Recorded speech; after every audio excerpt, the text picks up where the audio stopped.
will be today top 10 events and technological breakthroughs from the post-Renaissance to modern day.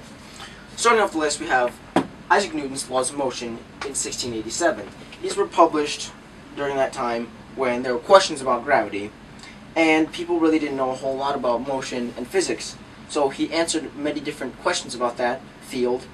He affected so many different levels in the world of calculus, and he laid the basis for modern-day physics.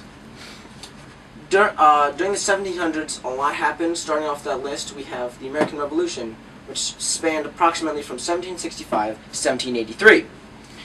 What happened in the American Revolution was it was a fight against Britain, which controlled a lot of territory around the world and had much power and much land. So when these 13 American colonies defeated the British in this important battles, it proved that some country so small could really defeat a superpower, such as Great Britain. Then we have one of the most important ones during the 1700s, the Industrial Revolution, spanning from 1760 to 1830.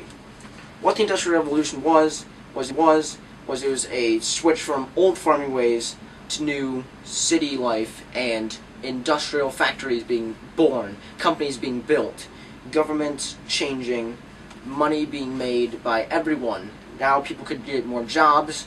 You didn't have to own a farm. You could have a small apartment, if you would, in the city. And what this did was it improved trade all around the world.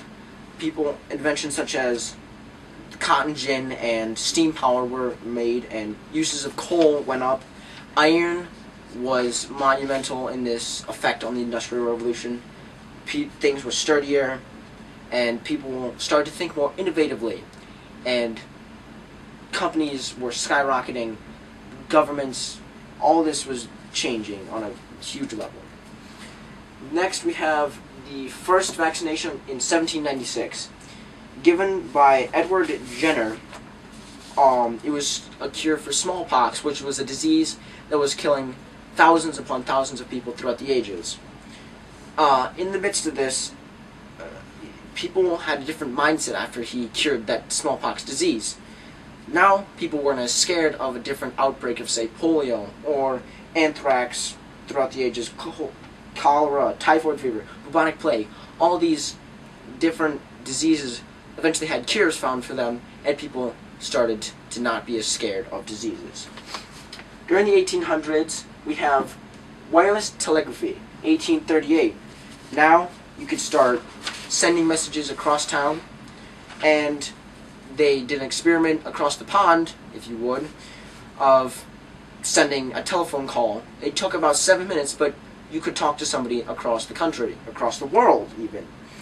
Or you could send a message in Morse code to your friend that lives a couple towns away, much quicker than sending a handwritten note or horse-drawn carriage mail.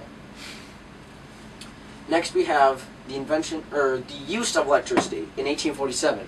However, electricity was discovered in 1752, most famously by Benjamin's experiment with the kite and key. But what happened in 1847 was that Thomas Edison found out that you could harness this electrical power into something that could make light and produce heat, which led to the invention of the light bulb, which uses wires and filaments in a glass container that gives off light quicker than candles, which were dim and of course produced a fire hazard. It took down the risk of fire hazard and created a better, clearer glow. Next, in 1885, we have the invention of the car. What this did was it affected every different level and class, because now everybody could afford a car. So instead of having a horse-drawn carriage and having a huge farm, taking care of horses, and how much money that costed, you could afford a car, and everybody could drive around and see your neighbors without having to walk. It was quicker transportation, much more effective than what they were using before. In the 1900s, we have the first machine-powered flight. It was a concept thought of long ago, but however, before that they were using only hot air balloons and zeppelins. Now, when the Wright brothers created a flying machine made of canvas and wood, and a small 13-horse motor, it created a short 500-foot flight, but now people saw that you could go any place you wanted with a little bit more thought and technology. And just 11 years later, it was used during World War II. World War One, my bad. It was mounted with machine guns and was used for many other things, and it really evolved during that time. Next we have World War I, spanning from 1914 to 1918. This was a very influential war in the fact that in the use of war tactics, vehicles, and infantry weapons all changed, such as the bolt-action rifle. What that changed was people could now shoot faster. The use of heavy machine guns.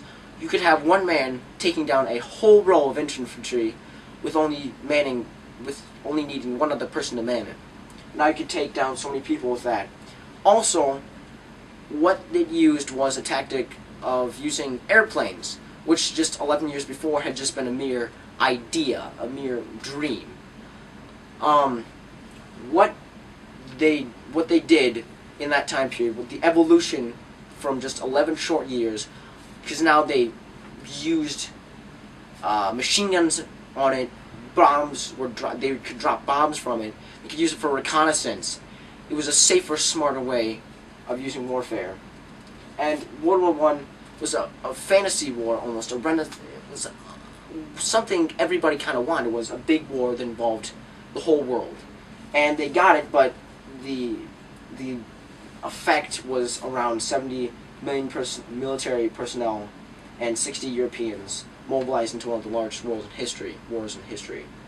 So the results were not good, but in the end it changed superpowers and affected empires, and also fueled something at the loss. Since Germany obviously lost, it fueled something called Nazism, which sparked and started to cause thoughts of a new war called World War II, which my last event on the timeline, went from 1939 to 1945.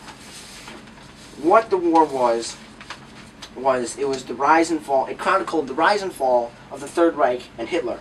It showed America and other countries how productive they could be in time of need. The role of women changed. Everybody worked now when all the men were gone off to war. Britain, America, France all fought against Germany, Japan, and Russia, which eventually switched over to the Allied side, which was a turning point in the war, because now Russia, this huge superpower, was helping the Allies and not the Axis. One of the biggest things that World War II had was it used something called the atomic bomb. It was something unknown to people. They didn't know what they were messing with. What they did was it was a split hydrogen atom into a bomb form. It created such a devastating effect on casualties. It was dropped on, 2 bombs were created. One was dropped on Nagasaki, and the other one was dropped on Hiroshima. Both had devastating effects on the country, and which eventually led to the end of World War II. And last thing about World War II was tactics improved. The generals got smarter. Improved tanks was born, repeating rifles, some machine guns, heavy machine guns, anti-aircraft guns. Tactics of trench warfare basically disappeared. Even though all this happened, generals got smarter. Around 50 million to 85 million fatalities was the result. And another thing that happened was, of course, Hitler's crazy rampage against the Jews, known as the Holocaust, which also affected the world and society. What this whole world did was it changed the course of how people lived, how people thought, and the atomic bomb, what it did was it changed the uses of energy, power, and the way we thought.